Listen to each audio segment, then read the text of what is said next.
Now Zagg makes some pretty expensive screen protectors, and this one here says it's 5 times stronger than traditional glass screen protectors, and it also has maximum scratch protection.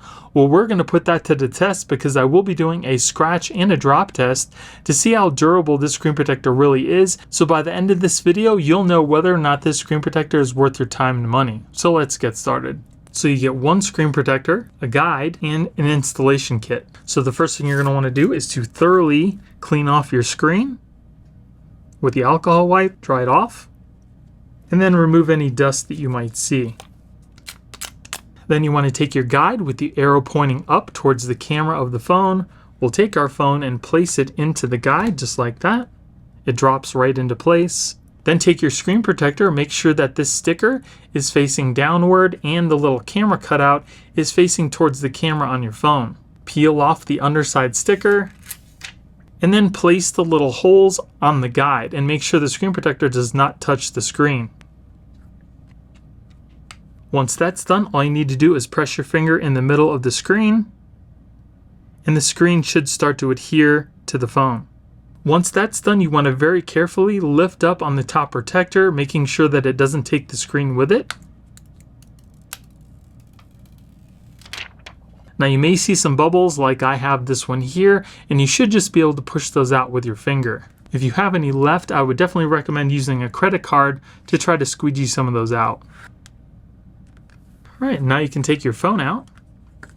So I was able to get out the remaining bubbles with a credit card, and installation looks really good. And as you can see, it does have a little cutout for your front camera. And as you can see, it also does have a generous gap all the way around the phone for case compatibility, which I will be testing as well. Now, as far as touch goes, it's super smooth, just like the glass that's on the phone itself.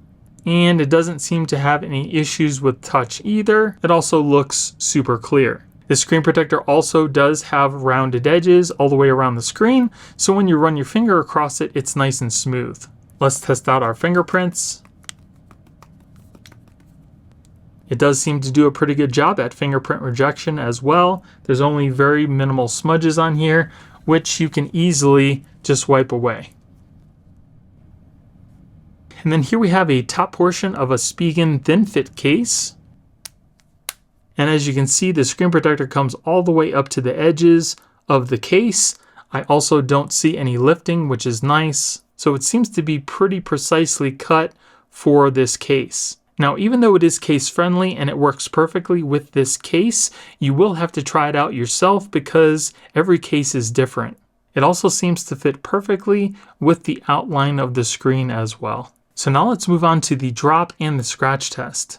All right, so for the drop test, we're going to be dropping a 2.4 ounce steel metal ball at a starting height of 2 feet. If the screen protector doesn't crack, we'll raise it up foot by foot until it cracks. So here we go at 2 feet. All right, we're moving on to 3 feet, 4 feet, 5 feet, 6 feet, 7 feet. So the screen protector did an awesome job at drop protection. It lasted up to 7 feet. Now we're going to do the scratch test. Now typically tempered glass screen protectors start to scratch around a level 6. So we're going to start off at a level 5. So here we have the number 5. Then we're going to move on to the number 6. And then finally the number 7. All right, so let's take a closer look. As you can see, there are no scratches at a level 5. There are slight scratches at a level 6 and a little deeper at a level 7. So this tempered glass screen protector is on par with other screen protectors as far as scratch protection goes. So this screen protector did do really well. Installation was really easy. There were no bubbles. It's also case friendly. It did excellent in the drop test, and scratch resistance is also really good. So I'm definitely going to recommend this screen protector, and I'm going to give it a thumbs up. Now let's simulate lifting it up off of our phone. So it was fairly easy to lift up. It didn't crack any more than it already did, and the screen protector is still in one piece. So if you guys want to pick this screen protector up yourself, I will be putting product links in the video description. And if you guys enjoyed the video and it was helpful for you, it would really help out my channel if you guys gave me a thumbs up and consider subscribing. I hope you guys have a great day. Thank you for watching, and I'll see you in the next one.